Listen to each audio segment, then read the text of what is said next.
പഹൽഗാമിലെ ഭീകരാക്രമണത്തിന് മറുപടി കൊടുത്ത ഓപ്പറേഷൻ സിന്ദൂർ നടപടികൾ ലോക രാജ്യങ്ങളിൽ മുഴുവനായി ഇന്ത്യ വിശദീകരിക്കുകയാണ്.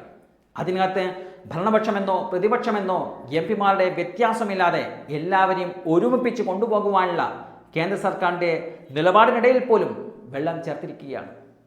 എന്തുകൊണ്ട് ഒരു പാർലമെൻറ്റ് യോഗം വിളിച്ചു ചേർക്കുന്നില്ല? വിദേശ സ്റ്റാൻഡിംഗ് കമ്മിറ്റിയുടെ അധ്യക്ഷനാണ് ശശി തരൂർ. അദ്ദേഹത്തിന് ചരിത്ര ദൗത്യമാണ് കേന്ദ്ര സർക്കാർ നൽകിയിരിക്കുന്നത്. ഒരുപക്ഷെ BJPയുടെ എംപിമാർ ആരും അതിന് യോഗ്യരല്ല എന്നുള്ള തിരിച്ചറിവ് നരേന്ദ്രമോദിക്ക് ഉണ്ടായത് ഒരു നല്ല കാര്യം തന്നെയാണെന്നതാണ് കോൺഗ്രസിൻ്റെ അധ്യക്ഷനായ മല്ലികാർജുൻ ഖാർഗെ കഴിഞ്ഞ ദിവസങ്ങളിൽ അഭിപ്രായപ്പെട്ടത്. ജഗ്ദീപ് ധൻകർ ഈ വിഷയത്തിൽ പറഞ്ഞിരിക്കുന്നത് പാർലമെൻറ്റ് യോഗം വിളിച്ചു ചേർക്കേണ്ടതിൻ്റെ അനിവാര്യതയെക്കുറിച്ചാണ്. ഇവിടെയാണ് BJP ഇപ്പോൾ വെട്ടിലായിരിക്കുന്നത്. സാധാരണയായി BJPയുടെ എന്ത് ആശയവും ശരിയാണോ തെറ്റാണോ എന്ന് നോക്കാതെ മണ്ടത്തരങ്ങൾ മാത്രം വിളിച്ചു പറയുന്ന ഒരു രീതിയായിരുന്നു ജഗ്ദീപ് ധൻകറിന് ഉണ്ടായിരുന്നത്. എന്നാൽ അദ്ദേഹം അത് മാറ്റി പുതിയ ഒരു രീതിയിലേക്ക് ചുവട് വെക്കുന്നു എന്നുള്ളതാണ് BJPയെ ഏറ്റവും കൂടുതൽ കുഴപ്പത്തിലാക്കുന്നത്. സുപ്രീം കോടതി ചീഫ് ജസ്റ്റിസായി BR ഗവായ് ചുമതലയേറ്റ ശേഷം മുംബൈയിൽ വെച്ച് നടത്തിയ ഒരു പരിപാടിയിൽ പ്രോട്ടോകോൾ ലംഘനമുണ്ടായതിനെപ്പറ്റി ചീഫ് ജസ്റ്റിസ് ചൂണ്ടിക്കാട്ടിയിരുന്നു. അതിനെ പൂർണ്ണമായും ശരിവെക്കുന്ന നിലപാടാണ് ഉപരാഷ്ട്രപതിയായ ജഗ്ദീപ് ധൻകർ എടുത്തിരിക്കുന്നതും.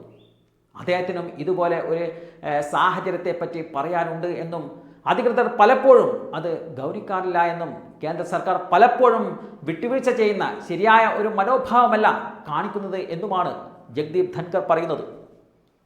ഉപരാഷ്ട്രപതിക്കുള്ള സ്ഥാനം എന്താണ് എന്നത് കേന്ദ്ര സർക്കാർ കൂടി മനസ്സിലാക്കേണ്ടതാണ് എന്ന് ജഗ്ദീപ് ധൻകർ പറയുമ്പോൾ അദ്ദേഹത്തിന് ആ സ്ഥാനം കൊടുത്ത BJP കുഴപ്പത്തിലാവുകയാണ്.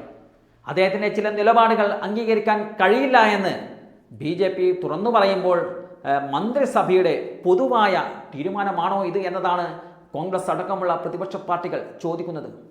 അങ്ങനെയാണെങ്കിൽ നിങ്ങൾ ഉപരാഷ്ട്രപതിയെ വെല്ലുവിളിച്ചിരിക്കുകയാണ്.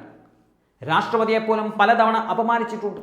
പാർലമെന്റ് സമുച്ചയം ഉദ്ഘാടനത്തിൽ രാഷ്ട്രപതിയെ പങ്കെടുപ്പിക്കാതിരുന്നത് ഭരണഘടനയോട് കാണിക്കുന്ന അനീതിയാണ്. ഈ രാജ്യത്തെ ഭരണഘടനയെപ്പോലും മാറ്റിമറിക്കാൻ തങ്ങൾക്ക് കേവല ഭൂരിപക്ഷം പോലെ 4/3 ഭൂരിപക്ഷം വേണം, എന്നാലേ അംബേദ്കറുടെ നയങ്ങൾ വലിച്ചെടുത്ത് കളയാൻ കഴിയൂവെന്ന് പരസ്യമായി പ്രഖ്യാപിച്ചവരാണ് ഈ BJP നേതാക്കൾ. BJPയുടെ പല നേതാക്കളും തെരഞ്ഞെടുപ്പ് പ്രചരണത്തിന് ആയുധമാക്കിയതാണ് ഈ ഒരു കാര്യവും. ഈ കാര്യങ്ങളൊക്കെ കോൺഗ്രസ് ജനങ്ങൾക്ക് മുമ്പിൽ ഇപ്പോൾ തുറന്ന് കാണിക്കുന്നുണ്ട്.